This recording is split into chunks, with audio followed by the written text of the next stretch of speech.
정부가 20조 원이 넘는 대규모 건설 사업 계획을 발표했습니다. 지방 경제를 살리기 위해서라는데 황교안 전 총리는 출마를 선언했습니다. 그러면서 386 운동권 정부라며 또 색깔론을 꺼내 들었습니다. 둘 다 공통점은 그런 거 하지 말자면서도 맨날 꺼내드는 카드고 또 하나는 효과가 예전만 못하다는 겁니다. 사사건건 시작합니다.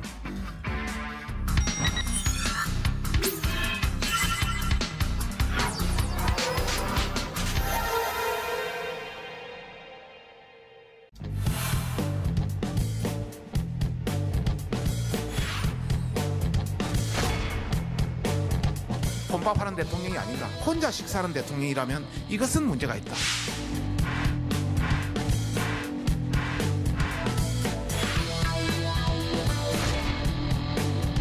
청와대 여민관에서 방에 콕 앉아있는 대통령이다.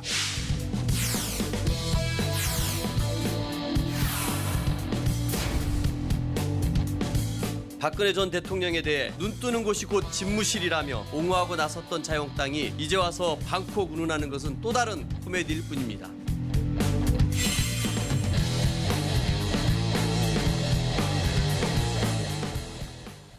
자유한국당의 국회 보이콧 엿새째입니다. 민주당 박범계 의원, 자유한국당 장제원 의원 자리했습니다. 어서 오십시오. 네, 반갑습니다. 안녕하십니까. 제가 보고 싶으셨죠?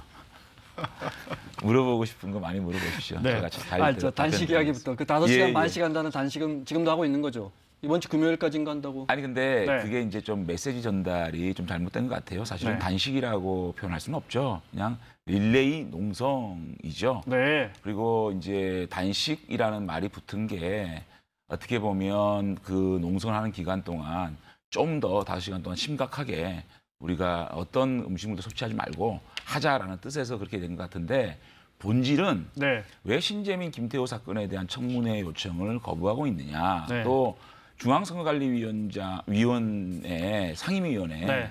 장관 대통령의 캠프 출신 측근을 앉힌 거는 공정하지 못한 게임을 하겠다는 거 아니냐. 그런 것들을 좀 철회해달라. 이런 요구를 하는 그 본질의 목적이 있는 거지. 그 네이밍 가지고 좀 이렇게 좀 그 비판의 포커스를 좀 피해가는 거는 좀 옳지 않다고 생각합니다. 뭐 간식을 안 먹겠다라는 5시간 반 농성으로 이제 돌아왔으니까 네. 다행이라는 생각이 듭니다. 그러니까 이게 이제 왜 문제가 되는 거 아니? 그 단식이라 하면 사회적 약자들, 정말 힘없는 사람들, 헐벗은 사람들이 본인들의 권리 주장이 제대로 통하지 않을 때 마지막 수단으로 쓰는 것인데 5시간 반을 단식을 걸었고 그것에 어떤 굉장한 의미를 부여하다 보니까 국민적인 정말 여론의 반발을 산 거 아니겠어요? 뒤늦게나마 이렇게 왔는데 이참에 지금 말씀하신 것처럼 결국 조혜주 상임위원, 중앙선관위 상임위원을 임명한 것에 대한 반발이 제일 큰 것 같아요. 근데 네. 제가 지난번 대통령 선거 당시에 초기에는 이제 상황실장을 했는데 그 전에는 특보단의 이제 총괄 부단장을 했어요. 조혜주라는 사람의 이름은 제가 들어보지 못했고요. 또 과거에 뭐 이명박 박근혜 대통령 때 네. 강경근, 최윤희, 김용호 다 자유한국당의 우호적인 그런 분들 다 임명했거든요. 네. 그래서 알겠습니다. 이쯤에서 돌아오시라고 말씀드리고 싶습니다. 아니 근데 자, 조금만 제가 반박을 네. 좀 할게요. 근데 이제 자유한국당 그 당시 한나라당에 좀 가까운 사람을 임명한 적이 있어도 이렇게 자신의 어떤 그 캠프에서 함께 활동했던 측근을 임명한 적은 없거든요. 활동이 없다니까. 아니 활동이 없는지 모르겠지만 어쨌든 캠프에 지금 특보로 있었지 않습니까? 그것도- 그런데 이게 우리 국민들이 중앙선거관리위원장도 아니고 위원 한 명 임명하는데 왜 이렇게 저항을 하냐 이렇게 말씀하실지 모르겠지만 중앙선거관리위원장은 대법관 중에 한 분이 사실상 명예직으로 비상권직입니다. 네. 상임위원이 사실상의 그 부서장의 역할을 하고 있기 때문에 굉장히 중요한 사람이고 그래서 국회에서 청문회를 하는 거거든요. 청문회도 패싱하고 이렇게 임명하는 것에 대해서 저희들이 할 말 하고 있는 거죠. 과거에도 상근 위원이 계셨어요. 아까 제가 말씀드린 네. 그 강경근, 최윤희, 이 김용호 세 분의 이제 이명박 박근혜 대통령이 임명했던 위원들 중에 제가 정확히 아마 강경근 위원이었어요. 윤리위원회. 네. 그분도 상근위원, 상임위원이었어요. 아니 근데 윤리위원회 위원이었는데 한나라당. 그걸 한나라당 윤리위원회는 윤리위원회면- 한나라당하고 별로 친하지 않은 사람 이제 모셔가지고 네, 그런 윤리적으로 아주 강단 있게 하라고 자, 모신 거기 알겠습니다. 때문에 그런데 다하고 이제 상관없습니다. 자유한국당에서 청문회도 안 하겠다고 했고 대통령은 기다리다가 임명해버렸습니다. 그럼 이제 어떻게 합니까? 예를 들어 박지원 의원님이 안행위 같은 거 열어서 이렇게 파행만 할 게 아니고 야당은 싸울 패가 있으니까 불러서 그 상임위원한테 조혜주 상임위원한테 이미 임명됐으니까 당신 정말 그때 특보했느냐 안 했느냐 민주당 사람들 만났느냐 안 만났느냐 임명장 받았느냐 안 받았느냐 따져 물으라는 거예요. 국회 정상화시키고 어떻습니까? 아니 그 출구를 말씀하시는 거예요? 사실 제가 출구를 얘기해버리면 네. 원내대표께서 사실은 전략 짜기가 굉장히 힘든 일이지만 네. 예를 들어 이런 저는 방법이 최소한 있겠다. 뭐 박지원 대표님이 말씀하신 그런 것도 좀 필요하다고 보고 네. 이제는 이제 민주당이 조금 잘못된 인사였다는 걸 좀 인정하고 정말 이런 걸 앞으로 재발 방지하겠다. 네. 그리고 청문회에서 청문 보고서 채택이 되지 않으면 임명하지 않겠다 정도의 약속을 좀 해줘야 되지 않겠느냐. 그리고 신재민 씨하고 김태우 씨의 청문회는 사실 국민적 의혹이 아직 남아있거든요. 네. 사실 뭐 민주당에서도 그 문제는 정말 클리어됐고 깨끗하다고 하니 이거를 좀 관련자를 불러서 청문회를 좀 실시해주는 네. 이렇게 민주당이 좀 탄력적으로 야당의 주장을 좀 받아주는 모습을 취해야 좀 막힌 것이 뚫리지 근데 않겠습니까? 다 고발했어요, 다 검찰에. 검찰을 못 믿겠다고 하고 특검하자고 주장도 할 뿐더러 그렇게 지금 말씀하신 것처럼 국회 차원에서 한번 얘기를 해보자. 국회 차원에서 진상조사를 해보자. 그렇게 해서 그 뭐 웰빙인지 뭐 또는 금식인지 뭐 했으면 좀 얘기할 그 소지가 있는데 이게 사건이 터지자마자 아마 장재원 의원님이 주도하지는 않은 것 같아요. 전에 김성태 원내대표 계시고 장재원 의원님이 당의 중요한 역할을 하실 때는 건건마다 이렇게 저는 뭐 검찰로 가지는 않았다고 봅니다. 근데 어찌된 일인지 지도부가 바뀌고 나서 나경원 원내대표님이 검사 출신도 아닌데 판사 출신 아닙니까? 근데 건건마다 너무 이르게 검찰로 가져가고 있어요. 네. 그리고 아까 조혜주 상임위원 문제도 저희 당 또 제가 파악하기로는 이분이 특보 활동을 한 게 없습니다. 족보가 없어요, 지금. 그런데 검찰에 이미 고발을 했어요. 그래서 지금 저 조심 말씀이에요. 이거는 검찰에게 맡겨놓고 진상은 고발을 했으니까 이제는 돌아오셔가지고 정말 이제 국회소를 좀 키워야 되지 않겠어요? 저는 그런 무조건 돌아오라 그러면 돌아갈 수 있겠어요. 네, 자, 그 말씀대로 뭘 좀 어떻게 해야겠습니까? 일각에서는 민주당이 매우 곤혹스러운 표정이지만 사실은 국회 지금 당장 그렇게 큰 필요성도 못 느끼는 것 같고 이렇게 질질질 끌어가면 정개특위 일정도 다가오는데 그 시한이 일단은 1월 말까지 합의하는 걸로 했는데 뭐 이렇게 되면 사실 민주당 입장에서는 꼭 고치고 싶지 않은데 시간도 벌고 이런 지적합니다. 네, 김관영 원내대표가 이거 민주당도 이거 좋아하는 거 아니냐. 2월 국회 쉬는 거를 좋아한다? 네, 정확한 표현을 제가 찾아볼게요. 우리나라... 한국당 보이콧을 가장 반가워하는 게 민주당이다. 김관영 원내대표 얘기죠. 네. 김관영 원내대표 입장에서는 그렇게 얘기할 수도 있어요. 그러나 김관영 원내대표가 민주당이 아닙니다. 제가 민주당입니다. 네. 제 말을 믿으세요. 우리 과거의 사례에서 그 자유한국당이 집권할 때도 그랬고 우리 당이 집권할 때도 그랬고 1월 국회는 보통 쉽니다. 근데 2월 국회는 무슨 우여곡절이 있어도 대체는 열었어요. 네. 그런 측면에서 집권당인 우리 민주당이 2월 국회를 반가워하지 않는다. 그 말씀은 정말 아니고 네. 정개특위 하나 때문에 정개특위에서 뭐 타협 가능성이 없기 때문에 또는 곤혹스럽기 때문에 2월 국회를 반가워하지 않는다는 말씀은 집권 여당의 책임감을 너무 가벼이 보시는 거고 언제든지 특히 2월 달은 북미 정상회담이 예정돼 있고 네. 또 김정은 위원장의 답방 문제 이런 것까지 있기 때문에 국회가 열려야 됩니다. 그리고 오늘 또 전국적으로 아까 뭐 모두 발언하셨지만 23개 사업 24조 1,000억의 네. 예타 면제 사업이 전국적으로도 발표됐어요. 또 그런 것에 대한 또 시시비비도 해야 되지 않겠습니까? 네. 저는 여는 거 찬성합니다. 알겠습니다. 자, 요 이야기는 여기까지 하는데 그러면 이 대치 상황을 어떻게 하면 끝낼 수 있을지 예를 들어 민주당이 이것만 좀 어떻게 출구를 좀 또는 자유한국당이 이것만 좀 열어주면 하나씩만 근데 원내 지도부가 아니라서 네. 제가 그런 얘기를 하면 그래도 원내 힌트를 하나 지도부가 주신다면 어떻게 뭐 좀 전략적으로 좀 힘들어질 수도 있는데 어쨌든 저는 아까 말씀하셨지만 정말 이제는 공정한 인사 좀 해야 되지 않겠습니까? 재발 방지 약속해야 되고요. 청문회에서 청문 보고서를 채택하지 않을 때는 대통령이 임명하지 않겠다. 좀 더 국회에서 녹여내고 여야가 합의를 좀 보고 와라라고 좀 더 할 수 있는 그런 약속을 했으면 좋겠고요. 최소한 신재민, 김태우 사건에 대한 청문회, 상임위 차원의 청문회는 네. 또 받아들여 주시는 것이 좋지 않겠나 싶습니다. 이제 개인적인 의견입니다. 네. 김태호 신재민 씨는 이미 이제 솔직한 얘기로 과거의 기억 속으로 지금 사라져가고 있어요. 국민들 그렇게 관심 있지 않습니다. 왜 제가 이런 말씀을 드리냐 하면 그것의 최초의 시초부터가 불순한 의도로 나왔던 것이고 검찰로 가져갔기 때문에 그건 수사에 맡겨놓으면 되는 거고 그다음에 또 이슈를 넘다고 그래서 제가 참 장제원 의원께도 제가 밖에서 그랬습니다. 왜 자유한국당은 스스로 이슈를 덮느냐. 뭐 하나가 정말 진짜 그것이 문제라고 생각이 되면 그것을 깊이 있게 천착을 해가지고 그 문제를 끝장을 보려는 생각을 해야지 매일같이 네. 이슈가 바뀝니다. 예, 지금 그래서 손혜원 의원 건으로도 이슈를 바꾸더니만 또 결국은 그것이 또 화가 돼가지고 또 뭐 자유한국당 쪽에 또 이런 이슈가 또 돌아오는 거 아니겠어요? 거기다가 지금 조혜주 상임위원 건까지. 그래서 국민들 입장에서 볼 때 도대체 머리가 아파가지고 머리가 복잡해가지고 이게 도대체 국정이 어떻게 돌아가는지 이게 셈이 안 나와요. 아니, 그런 어떻게 출구를 찾을 것인가 여쭤봤더니 그런 측면에서 제가 네. 보기에는 네. 무조건 돌아가요? 검찰로 가져간 거는 거기다 맡겨놓고 지금 미래지향적으로 뭐 아까 조 교수님 말씀했습니다. 뭐 인사청문회와 관련해서 뭐 등등의 어떤 그 긍정적인 미래지향적인 어떤 네. 답변을 받아내면 돌아와야 되는 거 아닌가. 또 하나만 야당은 저도 우리가 야당을 많이 했죠. 집권당을 거의 뭐 많이 하셨습니다. 야당은 그래도 국회가 열려 있어야지 그래도 야당한테 좋은 거지. 그런 측면에서 네, 저는 알겠습니다. 언젠가는 돌아오시기 좋겠다. 주제를 좀 바꿔보겠습니다. 네. 장제원 의원님이 많이 기다린 시간입니다. 전화를 아주 많이 받으셨을 것 같고요. 교육부 시청자분들도 알지만 다시 한번 제가 설명드리자면 교육부에서 이렇게 등급을 나눠서 대학을 많이 지원하고 우수한 대학들 또 중간에 있는 대학들은 좀 적당히 지원하고 이제 세 번째 등급에 있는 지원들은 이제 지원을 하지 않고 그 중간에 역량 강화 대학이라 해서 중간 등급이라고 할까요? 한 30개 대학을 선정했는데 장 의원님 녹취록을 보면 좀 더 지원을 하자. 이거 돈을 좀 안 주고 어떻게 살리느냐. 다음 거 볼까요? 네. 저기서 네. 이렇게 좋은 자율 개선 대학들 1등급 대학이죠. 일종의.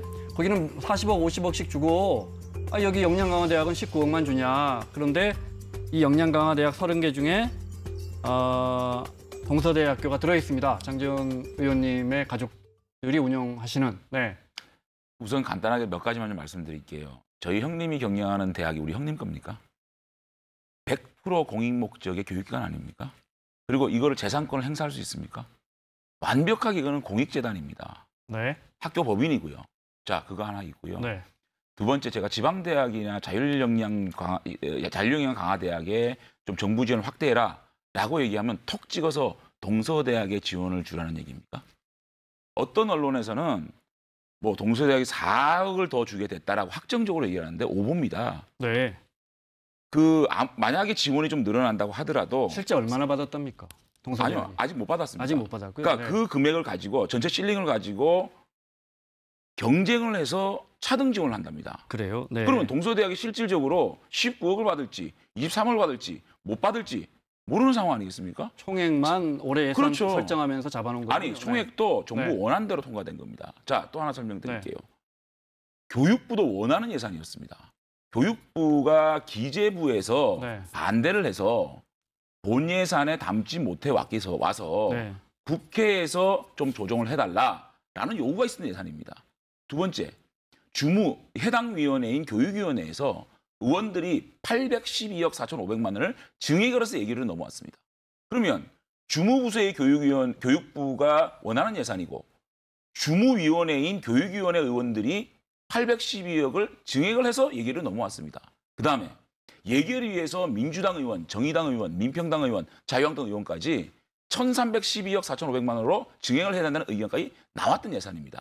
자, 제 의견의 타당성과 합리성과 이 객관성을 담보하는 것은 주무부서인 교육부, 해당 위원회는 교육위원회, 예결위원회 전부 다 증액을 하자라고 얘기한 네. 그것이 제 의견과 같았을 뿐입니다. 알겠습니다. 그 같은 네. 의견 자체가 네. 타당성과 또 보편성을 담보하는 거 아니겠습니까? 네. 자, 짧게 부탁드립니다. 자 일단 그렇게 말씀을 먼저 드릴게요. 자, 방금 말씀 중에 정부 원안대로 통과됐다. 우리가 알기로는 그렇습니다. 원래 한 19억 정도 지원하는 걸 장 의원님이나 여러 다른 의원님들이 얼마나 주장했는지 모르겠지만 국회 예결위 논의 과정에서 또는 요청 과정에서 23억 원으로 얼마 좀 늘어난 걸로 알고 있었는데.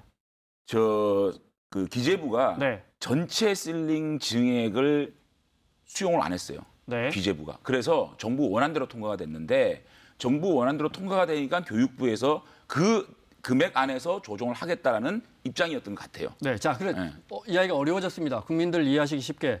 그래서 늘어났습니까? 안 늘어났습니까? 이 역량 강화 대학 30개에 그거는 대한 전혀 지원. 모르죠. 5월 달에 경쟁을 통해서 발표한다는데 그걸 어떻게 확정이 됩니까? 아직 모른다. 동서대학이 전혀 얼마 받을지는 모르죠. 모른다. 자, 네. 제 말 무슨 말인지 정확하게 말씀을 드리면 네. 동서대학에 지원하라고 한 게 아니다. 두 번째는 네. 이 부분, 대학 지원에 대한 증액 부분은 교육부, 교육위원회, 예결위, 네. 각 당 의원들, 여야 의원을 막론하고 모두 그렇게 하라라고 얘기하는 그런 보편성과 타당성을 가지고 있는 의견이었다. 세 번째, 네. 동서대학이 지금 얼마 받을지 전혀 모른다. 예결이나 소위 과정에서 동서대학이라는 말을 한 번이라도 꺼내신 적 있습니까? 글쎄, 저는 없었습니다. 네. 없었는데, 자, 부산에 한국해양대학이라는 국립대학이 있습니다. 참 좋은 대학입니다. 또 의과대학을 중심으로 한 인제대학이 있습니다. 그다음에 동서대학. 이 세 개의 대학이 역량강화대학으로 선정이 됐습니다. 참 많은 시민들과 안타까워했어요. 네. 또 학부모들도 안타까워했어요. 입시 전문가들도 안타까워했어요. 자, 그런 상황에 대한 여론이, 지역 여론이 있는 겁니다. 제가 한국해양대학이나 인제대학이나 동서대학에 대해서 거론을 하더라도 나는 문제가 없다고 봅니다. 왜? 지역 언론 한번 보십시오. 이번에 교육평가에 대해서 지방대학이 많이 피해를 봤다라는 여론이 있었거든요. 알겠습니다. 그 여론을 공익기관에 네. 대한 여론을 제가 왜 말 못합니까? 제가 뭐 장전 의원님에 대해서 이제 뭐 여기 같은 출연진 입장에서 다른 의원님들이 저희 당의 다른 의원님이나 또 대변인이 이제 지적을 한 것이 있기 때문에 네. 이 문제는 뭐 제가 직접 거론하기는 좀 그렇고요. 다만 손혜원 의원님 케이스를 자유한국당이 정말 한 2주간에 걸쳐서 집중적인 공세를 했습니다. 근데 장 의원님 말고 또 다른 이제 S모 의원님, 송원석 의원요. 네. 예, 그 경우는 저는 문제가 될 수 있다고 봅니다. 왜 그런 거 하니 원래 그 내륙철도 그게 이제 남부 내륙철도인데요. 그 네. 분기점이 김천 구미역이 아마 원래였을 겁니다. 그런데 그것이 구 김천역으로 바뀐 것이 있고요. 네. 지금 화면에 저 건물입니다. 그렇습니다. 저. 네. 저 김천역 건너편에 이제 송 의원님이 원래 부친 때부터 소유했던 네. 그래서 지금은 가족이 공유로 하고 있는 건물인데요. 네. 저 사업이 2016년도 사업입니다. 시작이. 근데 당시에 기재부 2차관이셨습니다. 담당 차관이거든요. 2017년까지 근무를 네. 하셨으니까. 그런 뒤에 이제 국회의원에 들어오셔서도 이 차관은 예산을 담당하는 차관입니다. 그렇습니다. 네. 직접 주무부서입니다. 그래서 2017 국회의원에 들어오셔서도 계속 관심을 가졌기 때문에 제가 뭐 저분을 비난하는 것보다는 회피를 했어야 되는 거 아니냐. 네. 우리가 재판을 할 때 저도 뭐 법관 출신입니다만은 본인이 이 재판을 정당하게 할 수 없는 그런 사유가 있을 때는 스스로 나는 이거 안 하겠다라는 회피 제도가 있습니다. 그래서 이참에 여야를 막론해서 이런 문제가 있기 때문에 네. 저는 어떤 제도화가 필요하고 판사 출신이시니까요. 송원석 의원이 과거에 지금 의원일 때 말고 네. 기재부 차관일 때 저 김천역에 대한 지원이 역할이 강화되고 그러면서 집 앞에 저 건물 소유했던 건 문제될 수 있다고 보십니까? 문제될 수 있다고 봅니다. 네. 회피했어야 되는 것이 맞다고 봅니다. 회피했다는 거 그러면 그럼 기재부 2차관이 담당이기 때문에 그러면 집을 팔아야 되는 겁니까? 아니죠. 기재부 2차관의 직무를 대행할 수 있는 사람에게 그 일을 자신이 그 맡기는 역할을 하면 안 된다 이 그렇습니다. 말씀이시죠. 알겠습니다. 제가 한두 네. 가지만 좀 말씀을 드려야 되겠어요. 제가 예산을 이번에 심사를 하면서 수많은 대학 총장님의 민원을 받았습니다. 직접 만났고요. 그게 제가 의미라고 생각했기 때문에. 자, 부산대학에 단과대학을 증설을 시켜드렸습니다. 사실 모 대학엔 도서관도 지어드렸습니다. 네.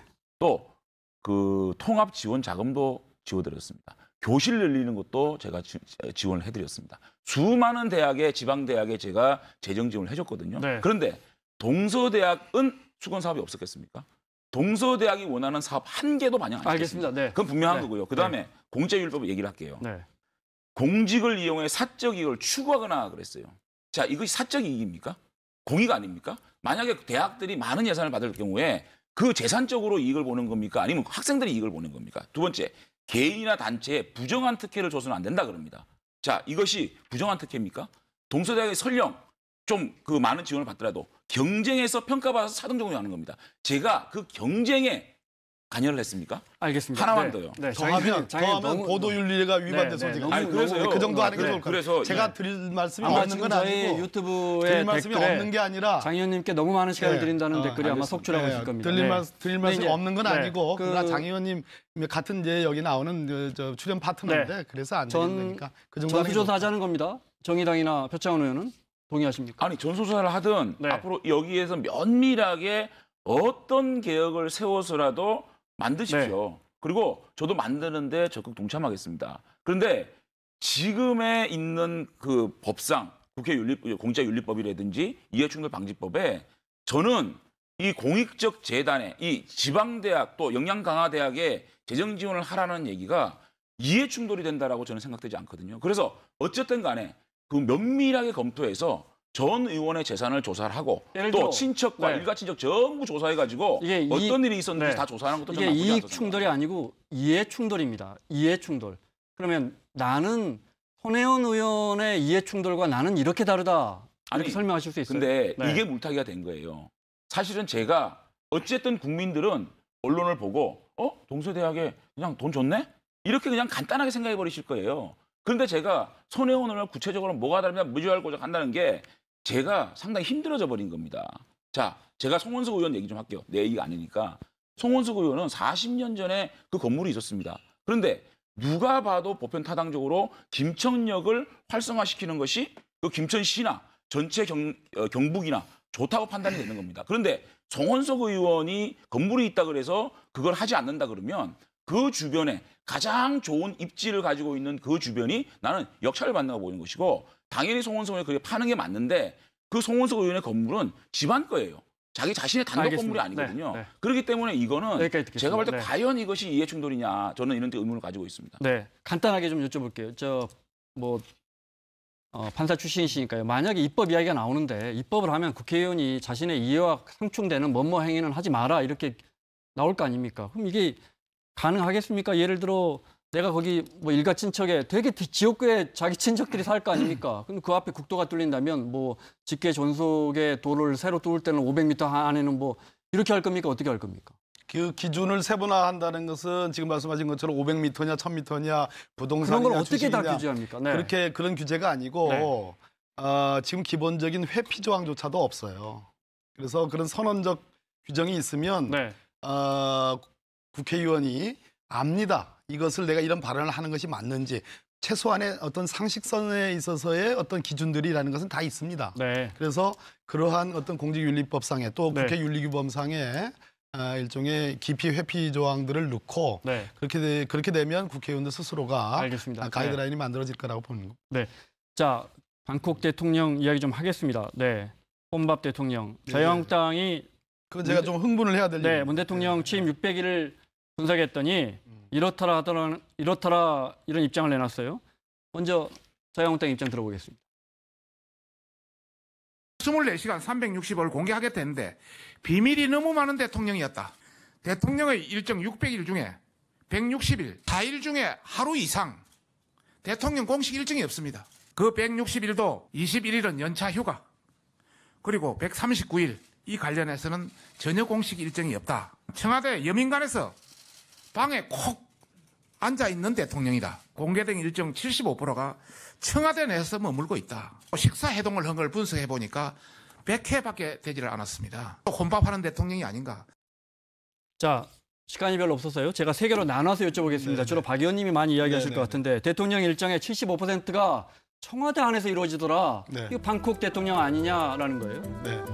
방콕 내 집에서 일보기 이 두 가지를 문제 네. 얘기를 합니다. 저는 저것은 대통령에 대한 명예훼손이 성립될 수 있다고 보는 사람입니다. 그러나 뭐 청와대가 법적인 조치를 하는지는 모르겠습니다. 네. 자, 방콕이라는 개념에서 우리 국민들이 트라우마가 생긴 것이 있습니다. 언제입니까? 세월호 참사가 벌어졌을 때 박근혜 대통령이 수요일이었습니다. 어디에 있었습니까? 대통령은 청와대 안에 있는 관저에서 있었습니다. 네. 근무하지 않았습니다. 출근하지 않았습니다. 그때 뭐라고 얘기했냐면 관저에서 있는 것도 근무하는 거다라는 그런 개념을 만들어냈습니다. 김기춘 비서실장을 포함해서 여러 사람들이요. 자, 그것을 연상시키는 방콕 대통령이라는 표현을 썼습니다. 대통령 문재인 대통령이 집권한 이후에 취임한 이후에 여민관은 대통령의 공식 집무실이 됐습니다. 여민관에서 근무하는 것은 지극히 자연스러운 일이고 공식 직무의 일환입니다. 두 번째, 마치 대통령이 현장에 가 있지 않으면, 즉 청와대에서 서류를 검토하고 보좌진을 통해서 비서진을 통해서 여러 가지 현안들을 점검하고 공부하고 연구하고 회의를 하는 것 자체를 지금 불온하게 보는 겁니다. 왜 그것이 불온해야 됩니까? 지금 우리나라는 국민들이 대통령이 직접 문제를 해결해 주기를 지금 원하고 계십니다. 특히 문재인 정부 들어서서 그러한 욕구가 더 커졌습니다. 그러려면 대통령이 그냥 알겠습니다. 네, 짧게 대통령이 네. 대충 사안을 알아서는 해결할 수가 없습니다. 하나만 더 여쭤볼게요. 네, 요거 여쭤보고 장 의원님 의견 이거 좀 듣겠습니다. 아까 네. 충분히 장 이거 좀 의원님은 쓰시죠. 장 의원님 네. 본인을 위해서 말씀을 했기 때문에 네. 조금 양보하세요. 알았습니다. 예. 600일 동안 공개 식사가 100번밖에 없다. 나머지는 혼밥한 거 아니냐 이런 이야기도 나왔어요. 자, 우리 김 원장, 우리 진행자께서 지금 아까 제가 드리다가 이제 끊었습니다. 대통령에게 우리 국민들이 요구하는 것은 현안을 제대로 아시고 그 부분에 대한 전문가 수준의 어떤 그 전문성을 갖추고 참모 회의를 통해서 또 부처 강요 회의를 통해서 가기를 통해서 대통령이 문제를 해결해 달라라는 그러한 요구입니다. 네. 그러려면은 대통령이 옛날처럼 사람들 불러와서 옛날 이명박 대통령, 박근혜 대통령이 많이 했던 일입니다. 사람 불러와가지고 밥 먹는 거 가지고 문제 해결할 수 없습니다. 대통령이 현안을 해결하기 위해서는 자료를 철저하게 검토해야 되고 참모들과 회의를 해야 됩니다. 그것이 왜 문제가 되는지, 그런데 저걸 가지고 방콕 대통령이니 내 집에서 일복이 저렇게 하면 저거는 정말 큰 명예훼손이라고 네, 저는 이 진짜 얘기할 수 없습니다. 이 혼밥 대통령이라고 생각하세요? 아니, 근데 네. 이제 표현의 문제도 있는 것 대통령께 같아요. 네. 이제 그 공식 일정이 너무 많은 것도 저는 문제라고 생각해요. 사실 참모들하고 앉아서 브레인스토밍도 하고 또 누구든지 만나서 좀 의원들도 같이 이제 비공식적으로 불러서 네. 의논하고 그러라 그러면 대통령 공식 스케줄이 너무 많은 것도 저는 문제라고 생각하는데, 이렇게 보니까 600일 중에 139일은 너무 작은 거 아니냐. 조금 또 그러니까 주장하는 요점은 이거 같아요. 지금 말씀하신 건 139일만 공식 일정이 있었다는 거죠. 아니 139일이 공식 일정이 없더라. 이 말이에요. 그러니까 네. 좀 많다는 거죠. 그죠? 네. 많아서 좀 더 공식 일정을 늘려서 피곤하시겠지만 늘려서 좀 더 소통에 나서시라, 이런 게 주된 본질이 있는 600일 거고. 중에서요. 네. 문제는 이제 그 민주당이 박근혜 대통령의 이런 그 은둔 대통령이다라고 얼마나 많이 비판을 했습니까? 그리고 대통령께서 대통령의 24시간 개인의 것이 아니라 공공재다. 그리고 모두 공고하겠다 말씀하셨고, 대선 공약집에도 대통령의 일과 국민은 모두 보고하겠다라고 했거든요. 네. 근데 그런 차원에서 자유한국당에서 공개 안 하는 일정이, 비공식 일정이 왜 이렇게 많냐, 이렇게 얘기하는 거라고 자, 보입니다. 네. 문재인 정부 들어와서 여러 가지 기준들을 투명하게 하고 심지어 대통령의 일정과 동선도 상당 부분 공개를 합니다. 그것이 저는 저렇게 비수를 꼽는 일로 돌아온다는 것이 참 기가 막힐 노릇이에요. 대통령의 2년의 역사를, 2년의 기록을 대부분 공개를 했습니다. 홈페이지 들어가면 다 알 수 있습니다. 과거 정부하고 다른 겁니다. 그것을 가지고 완전히 다른 시각으로 완전히 다른 대통령을 오로지 비방할 목적으로 저런 식으로 얘기를 하는 것은 정말 네. 개탄에 맞지 않고요. 중요한 것은 최근에 대통령께서 민생 경제를 살리기 위해서 또 지방 경제를 살리기 위해서 참 지방 나들이도 많이 하고 현장을 많이 가고 있습니다. 아실 겁니다. 대기업, 네, 네. 총수들뿐만 아니라 중견기업, 중소기업, 스타트업 등등의 일선 현장을 많이 다니는데 또 그것에 대해서는 또 뭐라고 그러냐면은 저 총선에 임박해가지고 무슨 선심성 뭐다라고 또 비판을 합니다. 그러면 네. 어느 기준, 어느 장단의 알겠습니다. 대통령이 그럼 마무리를 해야 해야 되는 겁니까? 아니, 그런 측면에서 저는 일반적으로 다른 너무 거 많이 주시. 아까 제가 좀 아까 발언을 좀 많이 했나요, 제가? 네, 많이 그럼요. 했죠. 많이 했어요. 네, 아마 제가, 그래서 오늘 제가 마지막으로 이해하겠습니다. 간단하게 마지막으로 마무리 발언 듣고 마지막 하나만 박 의원님도 드리겠습니다. 아니, 네, 장 의원님 마무리. 제가 네. 좀 발언이 좀 강도가 세고 조금 좀 그 대통령에 대해서 좀 강한 발언을 했다 그래서 그것만 막 비판하지 마시고, 이 자유한국당이 주장하고 있는 본질, 대통령이 좀 더 힘드시라도 국민하고 소통할 때 문재인 대통령이 가장 국민들이 좋아하지 않습니까? 그러한 소통의 장점을 좀 더 많이 좀 발휘하셔서 좀 더 국민과 소통하고, 특히 야당 의원 좀 불러서 식사도 좀 하시고 그렇게 해달라는 얘기인데, 그거 좀 받아들이시면 안 되겠어요? 불러도 잘안 왜 안 갑니까? 일반 우리 홍준표 전 대표 일반 의원들 부른 적이 있어요? 자, 아니, 네. 자유한국당 초선 의원들, 네. 또 재선 의원들, 중진 의원들 이렇게 불러가지고 네. 지도부만 소통하지 말고 진짜 이 자유한국당 112명 국회의원 그렇게 좀 웃으면서 그런 네. 행사를 좀 하십시오. 웃으면서 얘기를 했어야 되는데 자유한국당의 여의도 연구소가 어떤 기관입니까? 그렇다고 자유한국당의 심장입니다. 한 번을 네, 그렇게 안 자유한국당의 부르세요. 브레인 머리입니다. 그런데 거기에 연구소장님께서 저렇게 말씀하시는 것은 전 도저히 그것은 이해할 수 없어요. 알겠습니다. 대통령 자, 그렇게 비방하시면 안 됩니다. 네, 여기까지 듣겠습니다. 자유한국당의 장재현 의원, 민주당의 박범계 의원과 함께했습니다. 다음 주에 뵙겠습니다. 고맙습니다. 네.